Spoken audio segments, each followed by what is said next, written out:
코로나 팬데믹이 시작된 지 만 2년이 지났습니다. 어느 한 나라 또 지역뿐만이 아니라 전 세계가 홍역을 치렀고요. 아직도 진행 중에 있습니다. 코로나에 감염이 돼서 건강을 잃은 분들도 많지만 또 목숨을 잃은 분들도 계시고 또 개인이나 가정, 기업이나 나라가 겪게 된 경제적인 손실도 이만저만이 아닙니다. 실제로 이 기간에 개인적으로 실직하거나 휴직을 하거나 비정규직으로 전환이 되거나 또 사업체를 접어야 했던 분들도 계십니다. 교회도 문 닫은 교회들이 많다고 합니다. 그렇다 보니까 코로나 이후 사람들의 하나 같은 화두가 있다면 단연 생존이 되지 않을 수 없어요. 어떻게든지 살아남아야 하는 겁니다. 살기 위해서 백신도 맞았고요. 살기 위해서 투잡, 쓰리잡 마다하지 않게 됐습니다. 한 개인도 그렇고 나라도 그렇고 살아남는 게 문제가 됐어요. 그런데 여러분 경험하셨다시피 나만 애쓴다고 우리 나라만 애쓴다고 될 문제가 아닙니다.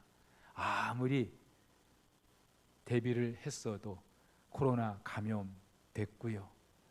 또 한 번도 가보지 않은 저 지구촌 한 곳에서 벌어지고 있는 전쟁이 우리들의 가정 경제 또 식탁의 메뉴까지 바꿔놓고 있습니다. 그야말로 갈수록 미래가 예측되지 않는 그런 불확실성의 시대를 살고 있습니다. 그러면서 우리는 보다 본질적인 질문을 하지 않을 수 없게 됐어요. 도대체 우리는 무엇을 위해서 살 것인지, 생존이 화두가 됐는데 무엇을 위해서 살아야 하는지, 그리고 이 불확실성의 시대에 어떻게 살아야 하는지, 이 땅을 사는 모두의 근본적인 질문이 아닐 수 없습니다. 오늘부터 주일마다 사도행전을 나누려고 합니다. 사도행전은 누가가 예수 그리스도의 나심과 또 그분의 행적과 죽으심과 부활을 다뤘던 누가복음에 이어서 예수 그리스도께서 부활 승천하신 후에 약 30여 년간 교회가 어떻게 세워졌고 또 만들어졌는지 이 과정을 다루고 있습니다. 신약 성경의 유일한 역사서이고요. 또 복음서와 서신서를 연결해주는 다리 역할을 하고 있습니다. 무엇보다도 예수께서 부활 승천하신 후에 복음이 어떻게 전파되는지, 교회가 어떻게 세워지는지를 잘 다루고 있는 책이 사도행전입니다. 그런데 저와 여러분들이 이 사도행전을 다루려고 하는 진짜 이유가 있습니다. 다른 성경도 그렇습니다만은 신구약 66권 그 중심 주제를 말해주는 책이 바로 사도행전이기 때문에 그렇습니다. 여러분, 신구약 성경은 하나님의 말씀이에요. 그런데 그 하나님의 말씀 가운데 가장 핵심이 되는 주제가 된다면은 이것이야말로 하나님께서 저와 여러분들에게 정말로 하고 싶으셨던 말씀 아니겠습니까? 자, 무엇보다도 이 사도행전에서 우리는 앞서 우리가 제기했던 그 질문, 무엇을 위해 살 것인지, 어떻게 살 것인지, 이 질문에 답을 내릴 수 있게 되는 거예요.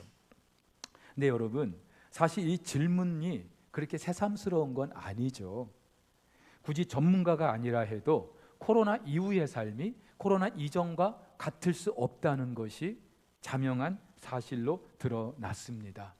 세계는 물론이고 저와 여러분 각 개인의 일상도 달라졌어요. 당연히 달라진 그 삶에 맞춰야 되겠죠. 우리의 생각이나 삶의 방식이나 태도가 달라져야 할 것입니다. 교회도 코로나 이전과 이후가 달라져야 할 것입니다. 하지만 아이러니하게도 코로나 이후에도 여전히 달라지지 않은 것이 있습니다. 특별히 우리 그리스도인들에게 있어서 코로나 이전과 이후 여전히 달라지지 않은 것, 아니 더 분명해진 것, 바로 그것을 말하고 있는 책이 사도행전이라는 거예요. 사도행전은 예수 그리스도의 부활을 기점으로 기록된 성경이죠. 인류 역사가 예수님의 오심으로 BC, AD 나뉘듯이 사도행전은 이 복음의 역사도 예수 그리스도의 부활 승천 그 이전과 이후로 나눌 수 있습니다. 무엇보다도 예수님과 함께했던 그 제자들에게 있어서 예수님이 부활하셔서 승천하시기 전과 그 이후의 그 상황 그리고 그 시간은 분명히 다를 거예요. 하지만 정작 예수님의 부활 전이나 부활 후나 예수께서 이루고자 하셨던 일은 달라지지 않았습니다. 오히려 더 분명해졌을 뿐입니다. 그게 무엇입니까? 바로 하나님 나라라는 것입니다. 누가는 오늘 본문 3절에서 예수님이 부활하시고 나서 그 제자들에게 당신을 나타내셨고 이때 그 제자들에게 하나님 나라의 일을 말씀하셨다고 합니다. 원문에 보면은 그의 나라, 하나님의 나라를 말씀하셨어요. 여러분, 이 40일 예수님께서 부활하시고 승천하시기 전에 그 제자들에게 당신을 나타내신 기간입니다. 얼마나 의미 있고 중요한 시간입니까? 예수님께서 십자가에 죽기 전에 그 제자들과 마지막 만찬을 나누셨던 때 어쩌면 그 이상으로 중요한 시간일 수 있습니다. 그런데 이 중요한 때 한정된 시간에 예수님께서 무엇을 말씀하셨다고요? 하나님 나라에 대해서 그 제자들에게 말씀하셨다는 겁니다. 그 자체로 얼마나 중요한지 우리는 잘 알 수 있어요. 실제로 예수님께서 이 땅에 오신 목적이 그 하나님 나라를 이루기 위해서 오셨습니다. 이 땅에 계실 때에 예수님의 그 모든 행적과 하셨던 말씀도 하나님 나라에 관한 것이었고 예수님이 십자가에 죽고 부활하신 것도 그 하나님 나라를 이루기 위함이었고 예수님이 장차 다시 오시게 될 그 이유도 이 하나님 나라를 완성하시기 위함이에요. 여러분, 이렇게 보면은 우리가 믿는 이 복음의 시작과 끝은요, 하나님 나라입니다. 예수 그리스도의 초림과 재림은 하나님 나라가 가장 중심된 주제가 되는 거예요. 그래서 사도행전도 1장에서 그 하나님 나라에 관한 일을 예수님께서 제자들에게 말씀하신 걸로 시작합니다. 그리고 28장 31절 마지막 절에서도 바울이 로마의 감옥에서 사람들에게 나누었던 것 하나님 나라라고 마무리 짓고 있습니다. 사도행전의 시작과 끝이 하나님 나라인 거예요. 여러분, 그렇다면은 저와 여러분들이, 적어도 우리 그리스도인들이 이 땅을 살면서 가장 중심에 두어야 할 주제, 그것은 다른 게 아니라 하나님 나라입니다. 그렇다면은 하나님 나라가 뭔지 우리가 좀 알아야 될 거 아니겠어요? 하나님 나라를 흔히 우리는 천국 또는 천당이라고 말합니다. 근데 이 천국, 천당이라고 말하면은 마치 하나님 나라가 지금 이 세상과는 다른 어떤 특정한 그 지역, 공간을 말하는 것 같고 저 우주 넘어 하나님이 예비하신 어떤 특별한 그런 나라로 그렇게 생각할 수 있어요. 그리고 그 천국과 천당은 죽어야 가는 것으로 생각할 수 있습니다. 물론 그것도 틀린 이야기는 아니에요. 그러나 그것은 하나님 나라에 대해서 우리가 온전히 말해주는 것이 아니라고 그렇게 이해를 해야 될 거예요. 하나님 나라를 우리가 천국, 천당으로 이해하고 있는 이유는 마태가 그 하나님 나라를 하늘나라로 그렇게 말하고 있기 때문이죠. 하늘나라를 한자로 풀어 쓴 것이 천국 아니겠습니까? 근데 마태가 하나님 나라를 하늘나라로 그렇게 기록한 이유가 있어요. 마태복음은 유대인들을 대상으로 기록한 책이죠. 유대인들은 하나님의 이름을 입에 담지도 못했고 부르지도 못했어요. 그래서 하나님 나라라는 말 대신에 그 하나님이 계시는 하늘나라로 바꿔서 기록했을 뿐입니다. 근데 그 의미는 전혀 달라지지 않아요. 하나님께서 계신 곳이 하늘나라이기 때문에. 이 하늘이라는 개념도 저 새들이 날아다니는 창공, 저 우주 너머 그 어떤 특정한 지역을 말하는 게 아니에요. 성경이 말하는 하늘은 죄인인 우리가 가까이 할 수 없는, 우리 인간과 정말 비교할 수 없는 초월적인 하나님의 그 절대적인 영역을 말할 때 하늘이라는 개념을 사용하고 있어요. 자, 그렇다면은 이 하나님 나라, 하늘 나라, 한마디로 하나님이 통치하시는 나라, 이렇게 우리가 이해할 수 있어야 될 것입니다. 하나님이 통치하시는 나라. 여기서 말하는 나라, 헬라어로 바실레이아라고 하는데요, 우리도 대한민국처럼 공화국이 아니에요. 이 나라는 왕이 통치하는 왕국입니다. 킹덤. 네. 그래서 하나님 나라는 하나님이 왕이신 나라. 근데 여러분, 하나님은 온 우주 만물의 주인 아니십니까? 창조주 아니십니까? 그렇다면 굳이 하나님 나라라는 말을 쓸 필요가 없어요. 온 우주 만물의 왕이 하나님이시기 때문에. 근데 성경이 하나님 나라라는 이 개념을 사용하게 된 이유가 있어요. 예수님께서 이 하나님 나라가 임하기를 기도하라고 하신 이유가 있어요. 하나님 나라와 반대되는 세상의 나라, 사탄의 나라가 있기 때문입니다. 여러분, 하나님께서 처음 세상을 창조하셨을 때 완벽 그 자체였어요. 하나님께서 보시기에 심히 좋다고 하실 정도였으니 얼마나 완벽했을까요?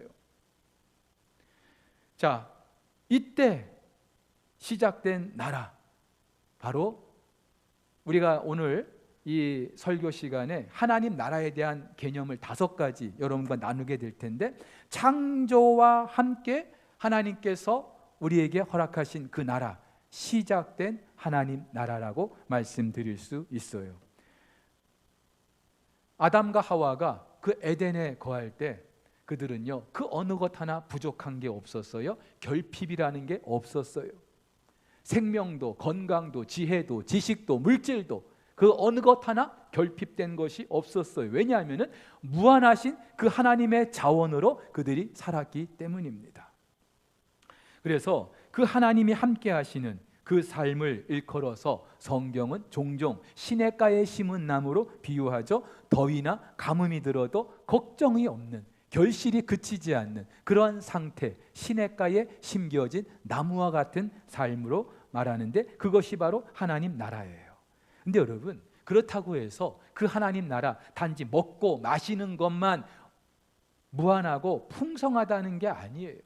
하나님께서 아담과 하와를 육을 가진 존재로 지으셨기 때문에 먹고 마시는 게 필요했겠죠. 하지만 하나님께서 아담과 하와로 하여금 살게 하신 그 하나님 나라 에덴은요, 단지 눈에 보이는 먹고 마시는 것이 풍성한 그 정도가 아니었어요.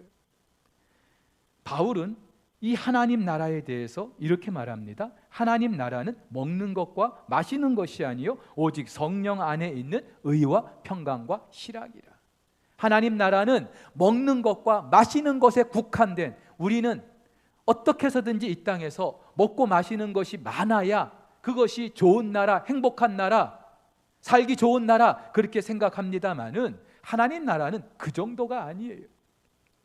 성령 안에서 의와 평강과 실학을 누리는 나라, 그 상태가 하나님 나라라는 거죠. 여러분, 의라는 것이 무엇을 말할까요?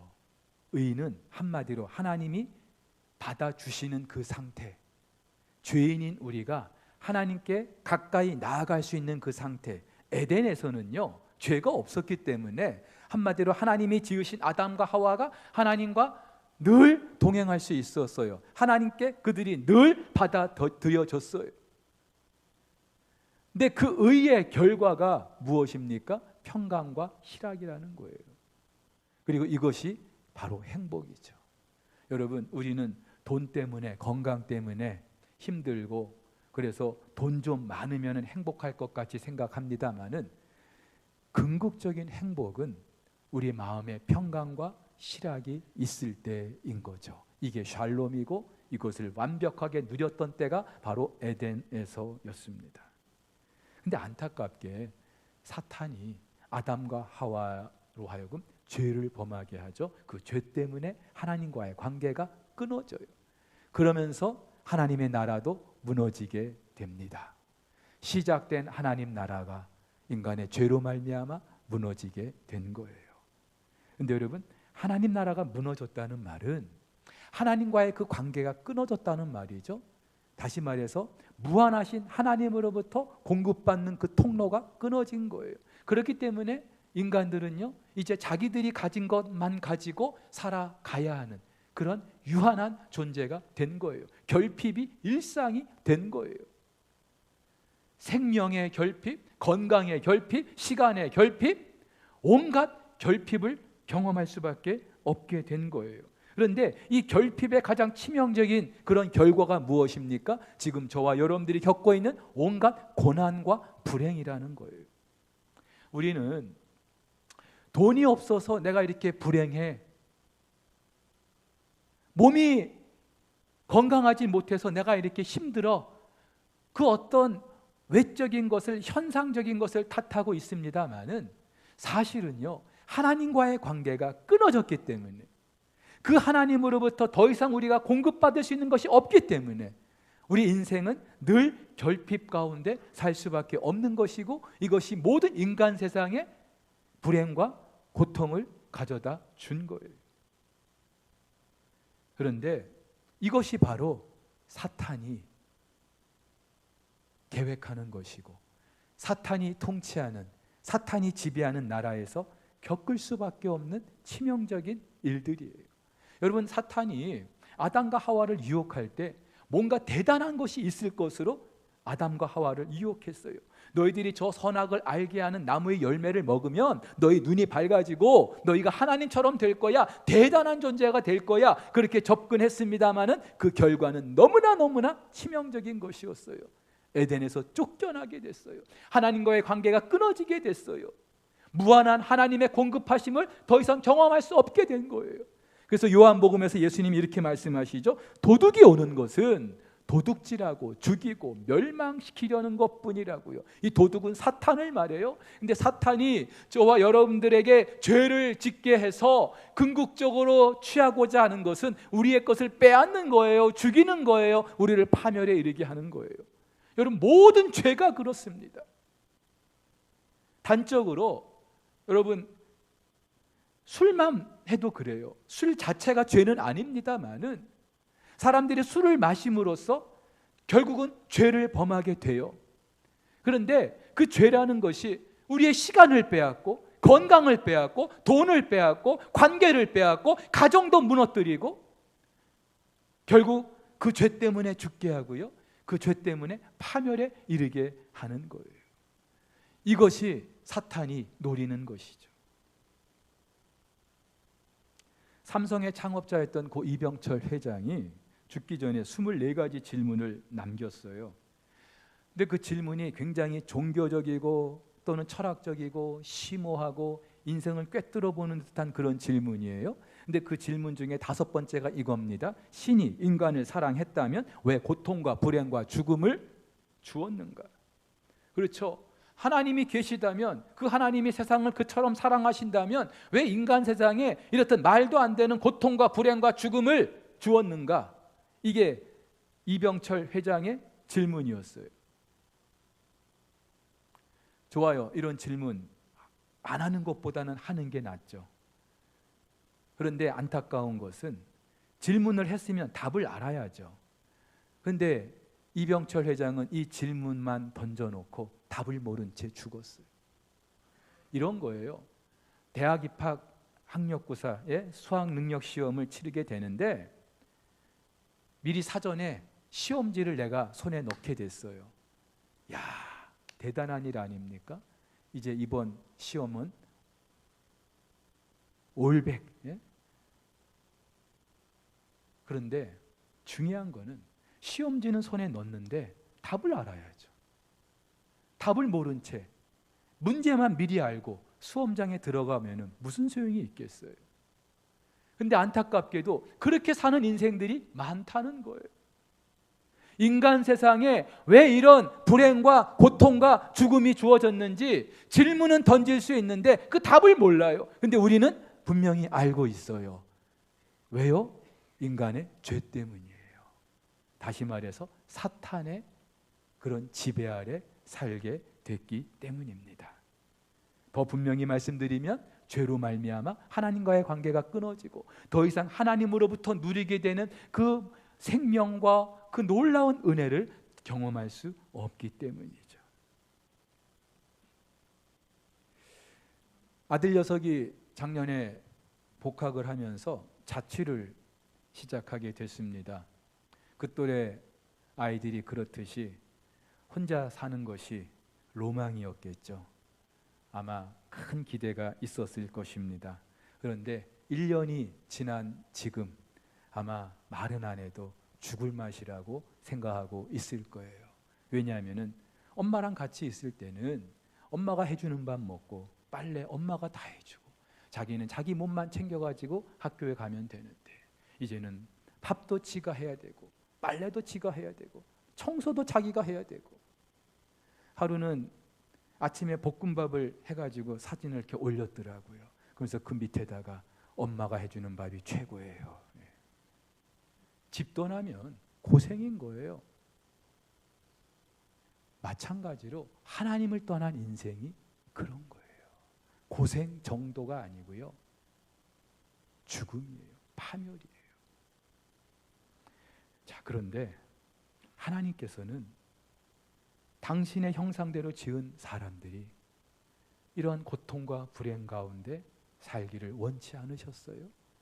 그래서 하나님 나라를 다시 세우실 계획을 갖고 계셨습니다. 그것이 바로 약속된 하나님 나라입니다. 다시 말해서 하나님께서 계획하신 그 하나님 나라, 비록 인간의 죄와 허물로 무너졌다 할지라도 그걸로 포기하고 끝내는 게 아니라 하나님께서는 다시 그 나라를 세우실 계획이 있으셨고 그것을 우리에게 약속하셨어요. 구약 창세기서부터 말라기까지 39권의 성경이 말하고 있는 것이 바로 앞으로 하나님께서 이런 나라를 너희에게 약속하셨다 이것이죠. 근데 여러분 아시다시피 그 하나님 나라를 우리가 다시 경험하기 위해서는 어떤 문제가 해결돼야 될까요? 무엇 때문에 하나님 나라가 무너졌습니까? 인간의 죄 문제죠. 그렇다면 이 죄 문제가 해결돼야 되겠죠. 그래서 하나님께서는 이스라엘 백성들을 임의로 택하시고 그들에게 약속을 주십니다. 그러면서 그들에게 성막을 만들게 하시고 그들에게 제사법을 주셔요. 그러면서 그 성막에서 드려지는 제사를 통하여서 하나님께서 그들의 죄 문제를 해결하실 것을 상징적으로 알려주시죠. 실제로 짐승의 피가 그들의 죄를 사함받게 했던 것이 아니라 장차 하나님께서 어떤 방법으로 그들의 죄 문제를 해결하실지를 상징적으로 모형적으로 예표적으로 보여주신 거예요. 그리고 때가 되어서 이제 하나님의 아들 예수께서 사람의 몸을 입고 이 땅에 오신 것이죠. 하나님의 아들이 왜 사람의 몸을 입고 이 땅에 오셔야 됩니까? 그래야 사람이 죽어야 사람의 죄를 해결할 수 있기 때문에 죄 없는 사람이 죽어야. 그래서 바울은요 때가 참에 그렇게 말을 했던 거예요. 그리고 예수님께서 지난 2000년 전 이 땅에 오시면서 하셨던 말씀이 무엇입니까? 회개하라 천국이 가까이 왔느니라. 때가 찼고 하나님 나라가 가까이 왔으니 회개하고 복음을 믿으라. 여러분 예수님께서 선포하셨던 그 복음의 핵심은 하나님 나라에 있습니다. 그 하나님 나라를 이루기 위해서 이 땅에 오셨고요. 그리고 그 하나님 나라를 완성하실 분도 하나님이셔요. 그래서 신약성경 복음서를 보면은 예수님께서 이 땅에 계실 때 병든 자를 고쳐주셔요. 귀신 들린 자를 고쳐주셔요. 죽은 자도 살려주셔요. 왜요? 예수님이 그렇게 사랑이 많은 분이네. 그렇게 병들고 귀신 들린 사람 현상적으로 그들이 불쌍해서도 있습니다마는 더 궁극적인 걸 우리에게 말씀해 주시기 위한 거죠. 사탄의 지배 아래 사탄의 그 통치 아래 신음하던 인생이 이렇게 병들고 죽고 신음하고 고통을 당하는 그 상황에서 이들을 자유하게 하고 해방하게 될 것을 우리 예수님께서 이 당신의 그런 행적을 통하여 우리에게 미리 말씀을 하고 계시는 거예요. 그래서 지난 2000년 전 이 땅에 오신 예수 그리스도로 말미암아 이제 하나님 나라가, 약속된 하나님 나라가 우리 가운데 현재적으로 경험하게 되는 나라가 된 줄로 여러분 믿으시기를 바랍니다. 지난 2000년 전 예수님이 이 땅에 오심으로 말미암아 하나님 나라가 이 땅에 시작됐다라고 우리가 말할 수 있는 거예요. 근데 여러분, 이게 전부가 아니에요. 왜냐하면은 하나님 나라가 이미 시작됐는데 우리가 사는 이 세상은 여전히 그렇지 않은 것 같거든요. 하나님 나라 아닌 것 같거든요. 맞아요. 2000년 전 이 땅에 오셔서 시작하신 그 하나님 나라, 바로 예수께서 다시 오시는 그날에 완성이 되는 거예요. 그래서 그때 저와 여러분들이 누리게 될 그 상태를 예수님께서는 종종 복음서에서 잔치의 비유를 하셨습니다. 그것도 혼인잔치. 여러분, 잔치하면은요 기쁨이 있어요. 즐거움이 있어요. 부족한 게 없어요. 그래서 요한복음 2장에서 포도주가 떨어진 그 잔치자리, 예수님께서 물이 포도주가 되게 하시는 바로 이것도요, 하나님 나라가 어떠한 것인지 우리에게 분명히 말씀하기 위한 거예요. 그래서 계시록에 보면은요, 그렇게 완성되는 하나님 나라를 이렇게 말하고 있습니다. 그러므로 그들이 하나님의 보좌 앞에 있고 또 그의 성전에서 밤낮 하나님을 섬김에 보좌에 앉으신 이가 그들 위에 장막을 치시리니 그들이 다시는 줄이지도 아니하며 목마르지도 아니하고 해나 아무 뜨거운 기운에 상하지도 아니하리니 이는 보좌 가운데 계신 어린 양이 그들의 목자가 되사 생명수 샘으로 인도하시고 하나님께서 그들의 눈에서 모든 눈물을 씻어 주실 것임이라. 아멘. 여러분, 이걸 앞으로 하나님께서 예수 그리스도의 재림 때 이루게 될 이 하나님 나라, 다른 말로 미래적 하나님 나라라고 말할 수 있어요. 궁극적인 하나님 나라. 자, 이상에서 제가 하나님 나라의 개념을 5가지 말씀드렸는데 이걸 표로 여러분들에게 보여드리겠습니다. 창조와 함께 하나님 나라가 시작됐어요. 인간의 죄로 말미암아 그 하나님 나라가 무너졌어요. 그런데 하나님께서는 지난 그 구약 성경에서 그 하나님 나라를 다시 이루실 것을 약속하셨고 진행해 오셨어요. 그리고 2000년 전 예수님께서 이 땅에 오심으로 말미암아 우리의 죄와 허물을 위하여 죽으심으로 말미암아 그 하나님 나라가 현재형으로 누릴 수 있는 것이 됐어요. 그러나 아직은 아니에요. 예수님이 다시 오시는 그날, 그 미래적 하나님 나라가 완성되는 줄 믿으시기를 바랍니다. 따라서 저와 여러분들은요, 지금 창세 전부터 시작된 그 하나님 나라, 예수님의 다시 오실 때 완성되는 그 하나님 나라의 그 역사의 한 중심을 살고 있는 거예요. 물론 이렇게 설교를 들어도 여전히 우리가 사는 이 세상은 그 하나님 나라와는 거리가 멀게 느껴질 수 있어요. 코로나도 그랬고요. 하루가 멀다 하고 들려오는 전쟁의 소식도 그렇고요. 기근과 가뭄과 여러 가지의 테러와, 어떻게 하나님 나라가 이럴 수 있습니까? 그러면서 하나님 나라는 그야말로 상상 속의 나라, 동화 속의 이야기처럼 그렇게 생각할 수 있습니다. 이유가 있어요. 저와 여러분은요, 이미 시작된 하나님 나라와 아직 완성되지 않은 그 하나님 나라, 그 중간 상태를 살고 있기 때문에 이걸 신학적으로 아직과 이미와 아직의 긴장 상태라고 말씀드릴 수 있습니다. 여러분, 우리의 신분이 그래요.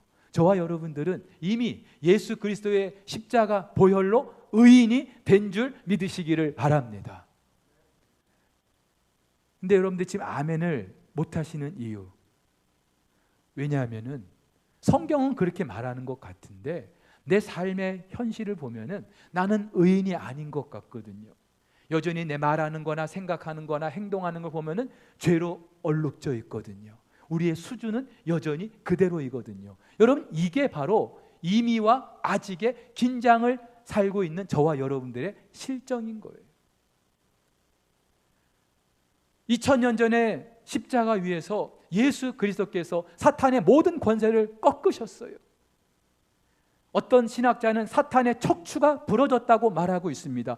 부러진 척추로 사탄이 무엇을 할 수 있겠어요? 그런데 여전히 우리가 사는 이 세상을 보면 그런 사탄이 활개를 치는 것 같거든요. 하나님이 안 계신 것 같거든요. 근데 이게 바로 이미와 아직이라는 그 중간기를 우리가 지나고 있다는 증거인 거예요. 하지만 그렇다고 해서 계획하신 그 하나님 나라 무효가 되는 게 아니에요. 상상 속으로 끝나는 것도 아니에요. 이미 지난 역사 속에서 시작이 됐고 진행되어 왔고 역사적으로 그 나라가 완성되는 줄 믿으시기를 바랍니다. 여러분, 이런 거예요. 우리 주변에 재개발되는 지역들이 있어요. 재개발이 뭡니까? 기존에 살고 있던 곳을 다 엎어버리고 새 건물을 짓는 거예요. 자, 이것을 정부가 계획을 하죠. 그리고 공고를 합니다. 그러면 조합원들을 모으게 되겠죠.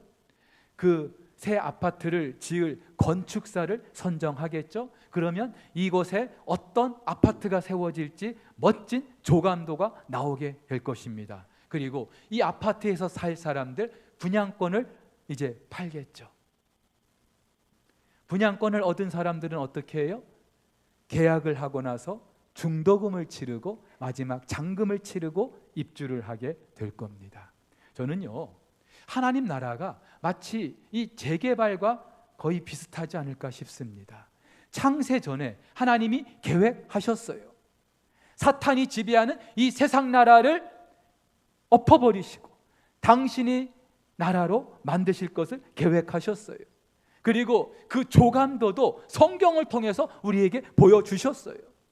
그리고 이미 그 하나님 나라에서 누가 살게 될지 분양권도 주셨어요. 저와 여러분들은 그 하나님 나라의 분양권을 가진 사람들인 줄 믿으시기를 바랍니다.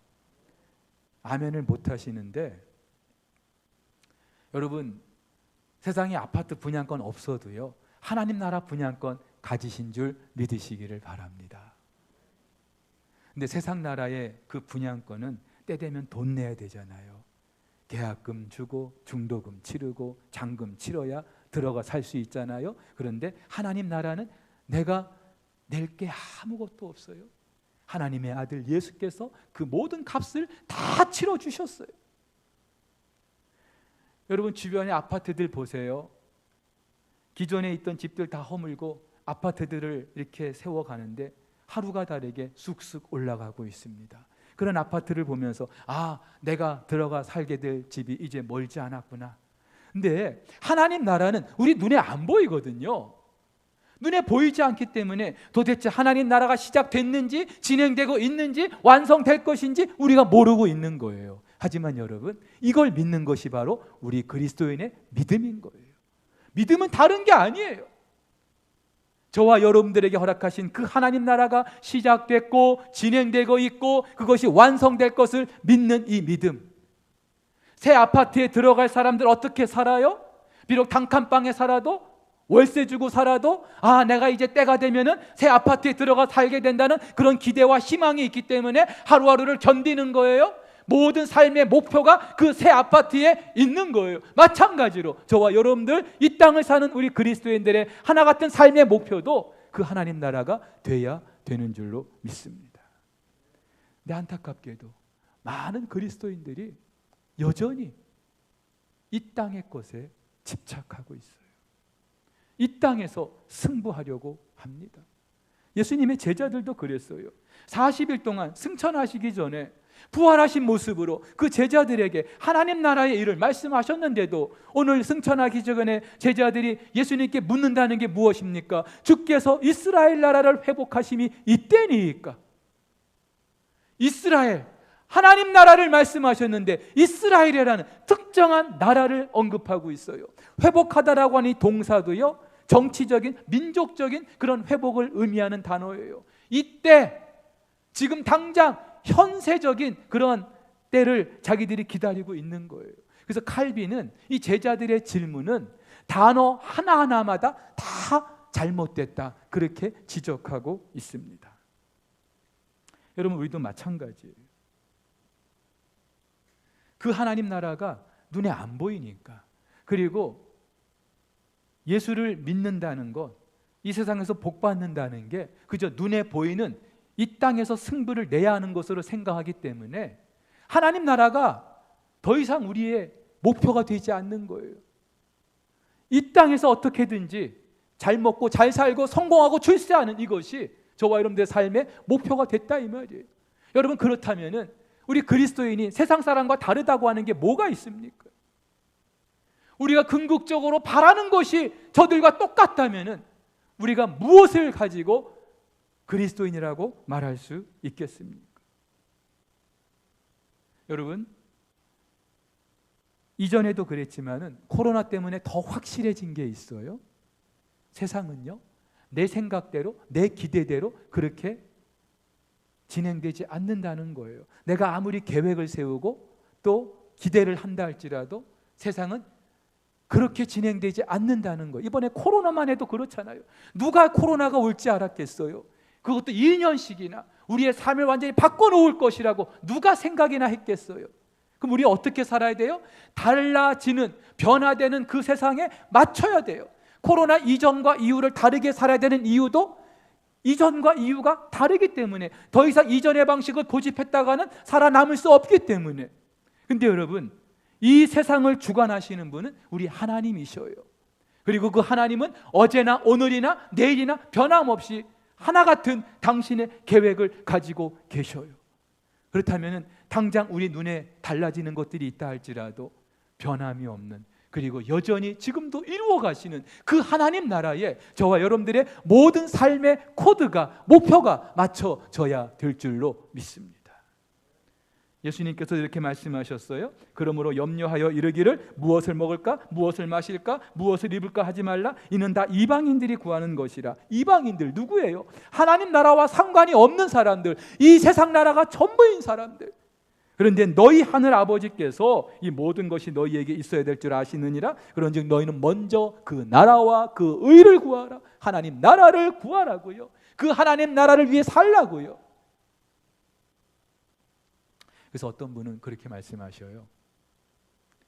우리 그리스도인의 궁극적인 관심은 노후 대책이 아니라 사후 대책이 되어야 한다. 노후 대책이라는 것이 무엇입니까? 결국은 이 세상 나라에 관한 것이죠. 중요하죠. 중요해요. 그런데 적어도 우리 그리스도인들이 하나님 나라를 믿고 있다면 우리는 더 이상 노후 대책에만 급급할 게 아니라 사후 대책을 세워야 돼요. 이게 우리 그리스도인이 세상과 다르다는 걸 보여줄 수 있는 것이고요. 이 세상에 물들어서 이 세상 나라의 방식대로 살아왔던 지난 삶에서 이제 조금씩 조금씩 그 하나님 나라에 내 코드를 맞추고 그 나라를 위해 살아가는 것이 바로 신앙 생활인 줄 믿으시기를 바랍니다. 저와 여러분, 비록 이렇게 설교를 듣고 또 예배당 문을 나서도 여전히 눈에 보이는 이 세상의 일 때문에 이 세상의 문제를 풀어가느라고 급급할 수 있는 한 주간을 보낼 수 있어요. 그러나 그럼에도 불구하고 우리가 궁극적으로 바라보고 기다리고 구해야 될 그 하나님 나라를 우리 마음에 품고 이번 한 주간도 승리할 수 있기를 예수님의 이름으로 축복합니다.